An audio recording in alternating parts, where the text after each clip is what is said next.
Hello fiddle friends and bluegrass buddies, it's Mike Mitchell here with another video, another fiddle lesson for Bluegrass Unlimited magazine. I can't tell you how much I enjoy being a part of Bluegrass Unlimited magazine and bringing these videos to you. Today is the first of two videos. We're going to learn Back Up and Push. We're going to learn Kenny Baker's iconic fiddle classic, Back Up and Push. Being from Floyd County, Virginia in Southwest Virginia and near to and a part of the GALAC's Old Fiddlers Convention, I feel pretty confident in saying that this song is consistently in the top 5 and quite often the number 1 song performed. The judges like it in the bluegrass fiddle competition, and I think it's exemplary for bluegrass fiddle. The transcription was done in my studio with some of my advanced students. We are complete total nerds, and and we painstakingly use software, slowdowner software and EQs and everything we can, and cross-reference it with videos and performances to try and get the most accurate transcription. So this is to our best ability, an accurate transcription of Kenny Baker's Back Up and Push. So, and yes, and part 1, we'll go through the A part melody and the B part double shuffle today, and then next month we'll do the rest. It starts off in second position, and for a lot of folks that can be just, a little scary or just, not natural.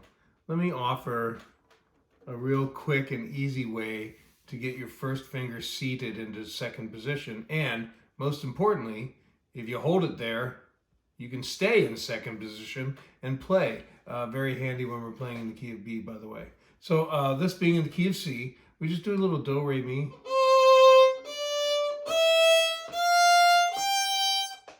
Right? Now there's 2 different ways to do it, depending on your left hand and your orientation on how you view your fingerboard and your fingering. You can go all the way up a full octave.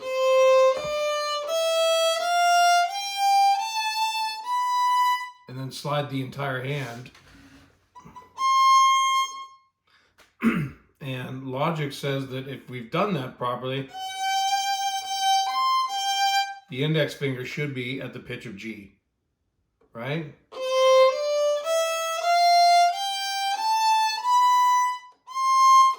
It's actually not, it's a semitone below the pitch of G, which takes another little mathematical step. So that's not, if that works for you, that's great. Let me show you a little quicker way that works for me.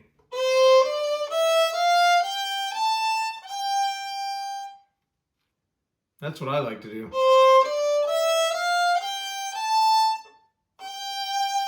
Move this 2 up to where the 3 was, and that brings my index finger, brings my first finger into position.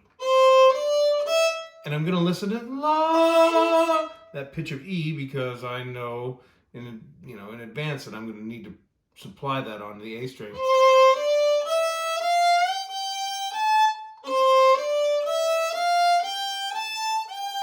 So 2 different ways.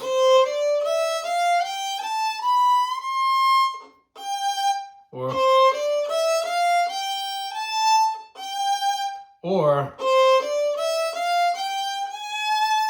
that one was a little funky, wasn't it? Ah, that's why. So no matter how you get there, you got to start off in second position. That's the main thing here. That gives us the slidey sound. Really, really important. I suppose you could tackle it a different way and use the second double stop.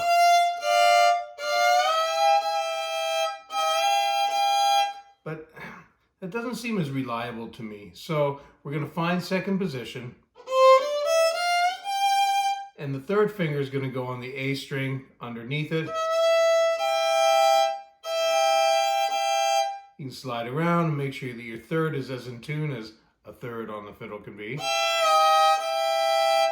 All right, now the first phrase slides that down.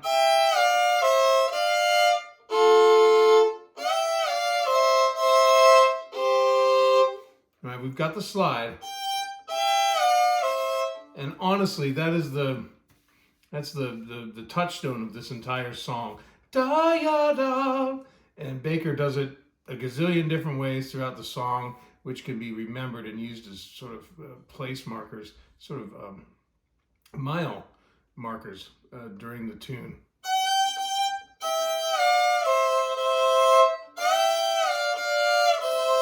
So do that 85, 95, or 105 times until it's very easy and sort of force of habit. Then we go back to the F over D, A over F, same slide, E over C, C over G, and then E over C, G, open G, D, and then the sixth. And we're going to slide the third finger up into a unison, which gives us a marker. And that gives us a nice marker to get back into second. It sets us up for the phrase to be repeated. Let's play that phrase together. 1, 2, 3.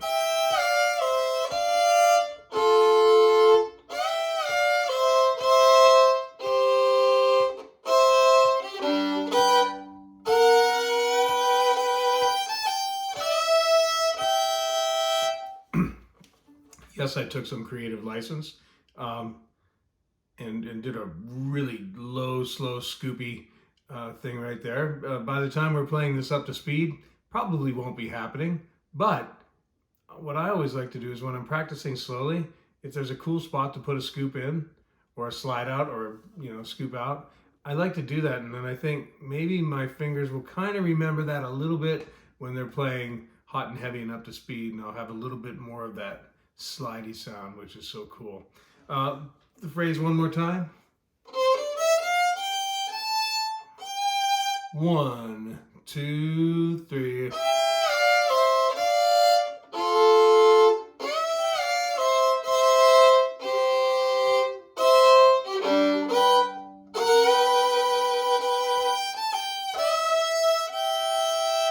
Now the next sentence in this A part is an exact repeat of the first sentence.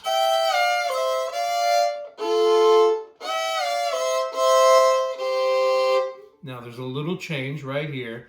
C, A, B flat, B. The little chromatic.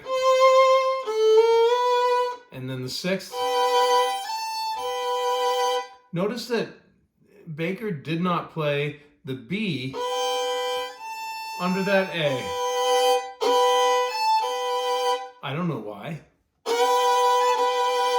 but he didn't. I can tell you that if you slow the recording down and take the pains that we have, he didn't. And then we have a scoopy 4.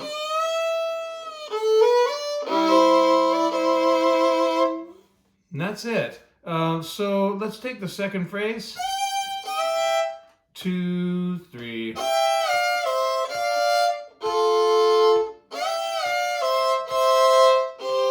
Chromatic. 6. Slide.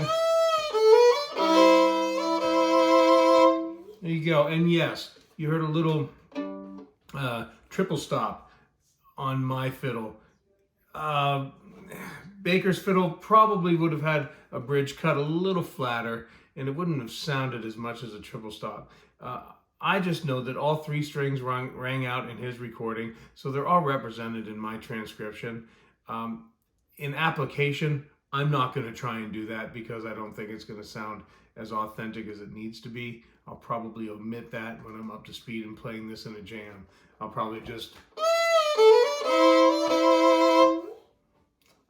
So that's my take on that G string. Now let's move on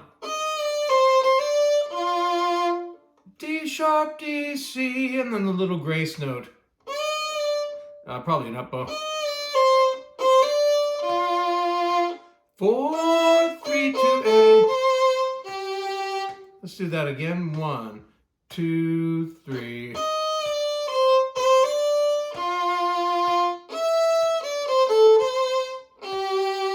This next part we've seen already. Sorry.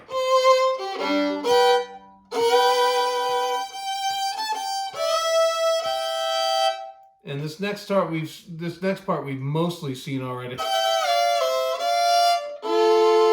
But right here, Baker starts to change up the rhythm of the kind of the signature slide. And he holds that first part of the 3 notes. And that's the first mile marker, as it were. That's how I consider them. And then we have... So we've played that before, I think, as well.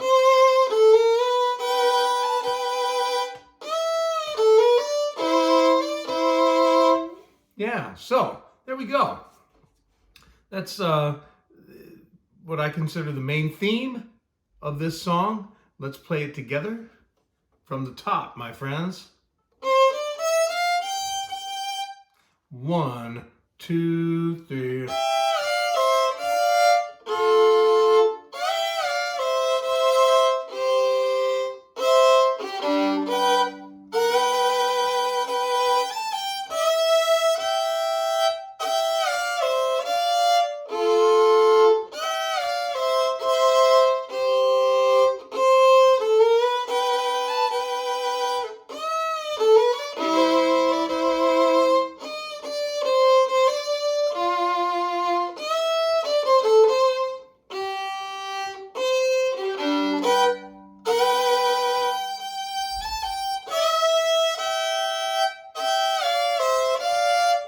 Watch for it.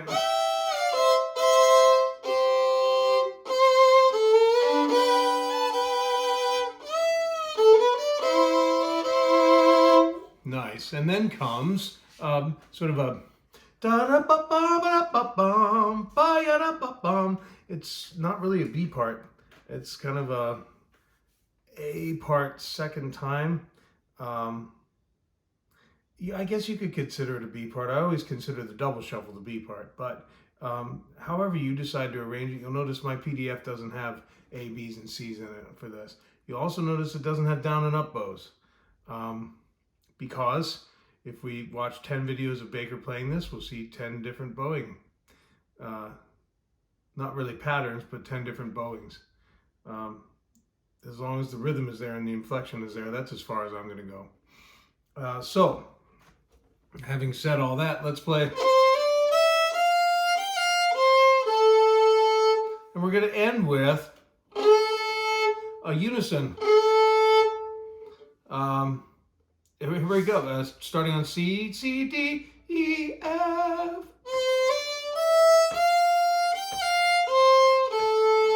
And then we're going to pop that over and do a unison, but a little semitone scoop.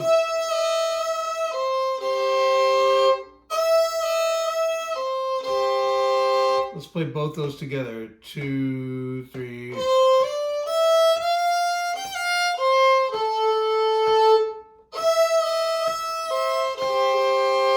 Nice. Very nice.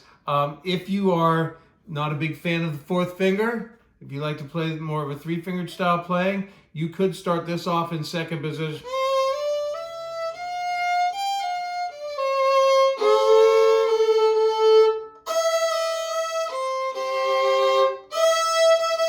You could. It doesn't suit me very well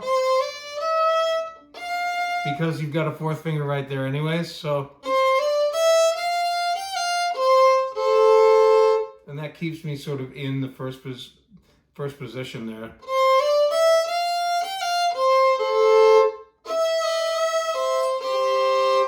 Let's go on to the next phrase.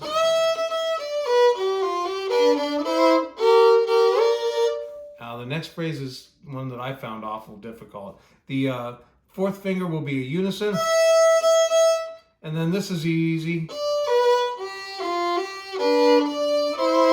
No problem. But then Baker throws in a little fill that you're going to hear this fill on other Baker fiddle tunes and performances. It's kind of a signature thing. And it's a difficult slide up because we're going from a B flat. We're used to going to, but now we're going, so a little bit difficult. Let me give you a little hint. So we're going from this sixth,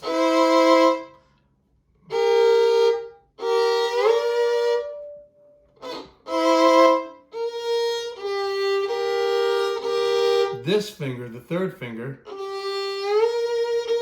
goes to where the first finger was.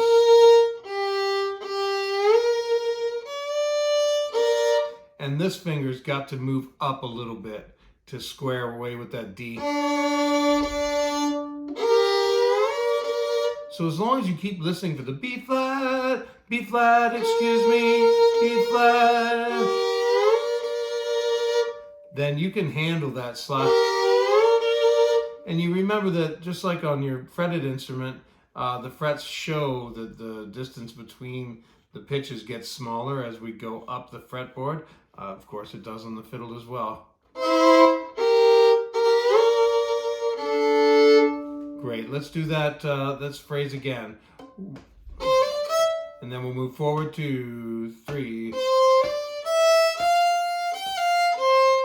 Unison. Unison. Here we go, my friends.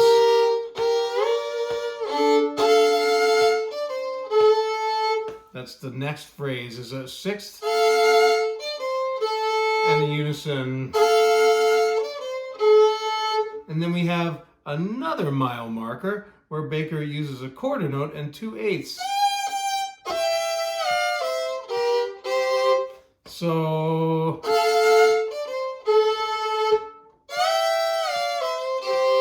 let's play that together. 1, 2, ready, and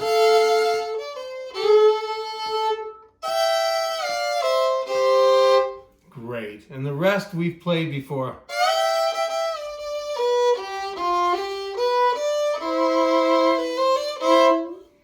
And that's it. So if you need to, stop the video now, play all of these phrases over and over again, 85, 95, 105 times, until the people in your household ask you to go out in the garage, and then play it again.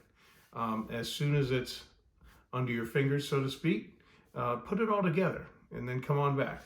And I'll be here. I'll wait for you. All right, here we go.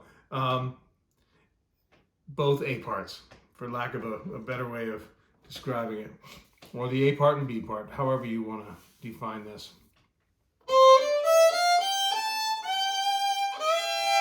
1, 2, 3.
Outstanding.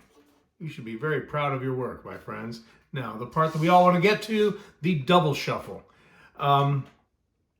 Speaking again about Galax, there's there's a no double shuffle rule at that fiddle competition, as there are many. But I also said that this song consistently is in the winner's circle at that festival. Why? I have one possible idea. I'm not a judge yet. I'd love to someday. And I haven't competed in years, so I'm in a kind of an in-between spot. But one thing I kind of dawned on me when I started to transcribe this is the double shuffle that I've been playing on this for years, you know, just playing it by ear.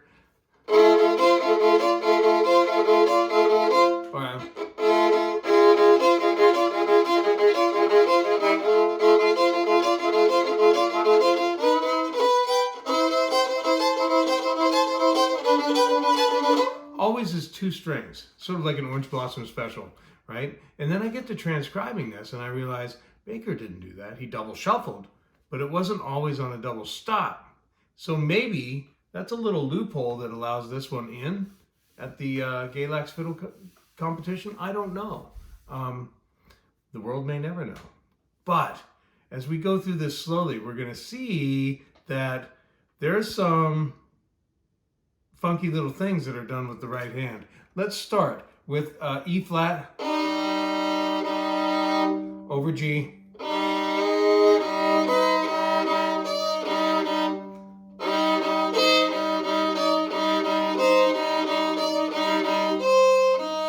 No double stops there, right? So again, ready and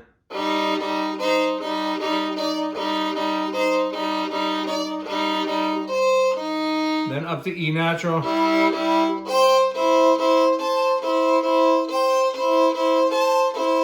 Watch this, open one note G, and then open A and D. Single notes.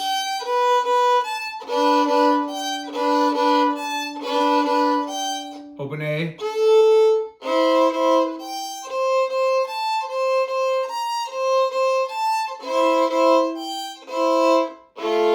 Single note.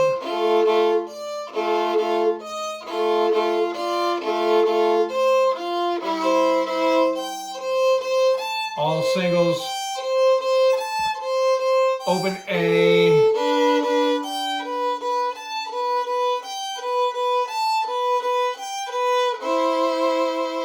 Let's do that again, and we're going to do chord by chord. The first one is ready and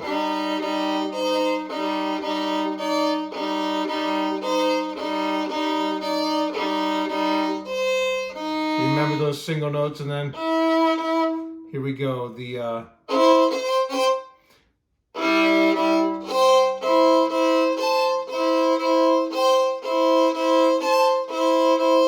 open strings, and then the G chord.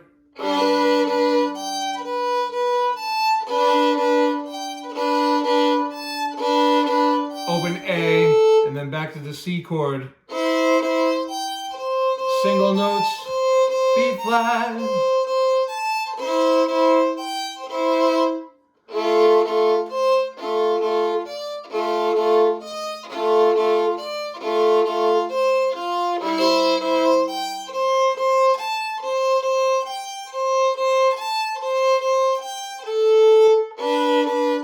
All single notes.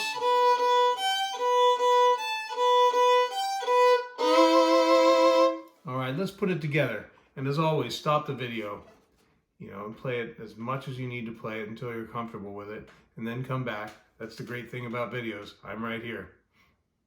All right, glad you're back.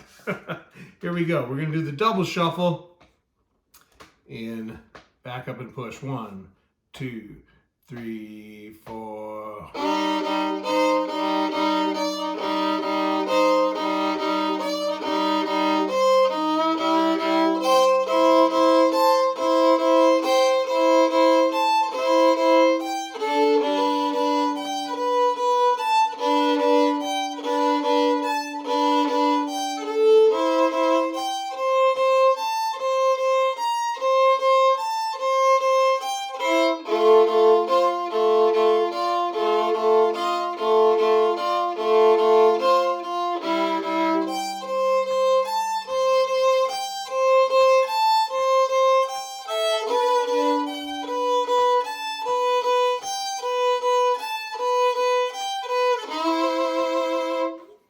fantastic. You guys want to put it all together? Yeah, me too. A little bit faster pace. 1, 2, 1, 2, 3.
Hot dog! You're on a roll. So there we go. That is, in fact, if you're in a jam and that's the only part you know, you can get away with knowing only that part. But in video 2 next month, join me and we will put the rest of it together. There's a really cool syncopated ending, dun dugga dun dugga dun dugga da da da da, with some triplets. It's fantastic. There's a little Irish fiddle tune, dugga dugga dugga dun dugga dugga dugga dun da da da da da da da da da da. Really cool. It makes the whole thing as a competition or a performance piece really full and rich. And I'll show you the rest of it next time. Until then, happy fiddling. Again, I'm always happy to be here with Bluegrass Unlimited. If you have any questions, it's really simple to catch me, floydmusicschool@gmail.com. floydmusicschool@gmail.com. And I'll see you again real soon. Thanks.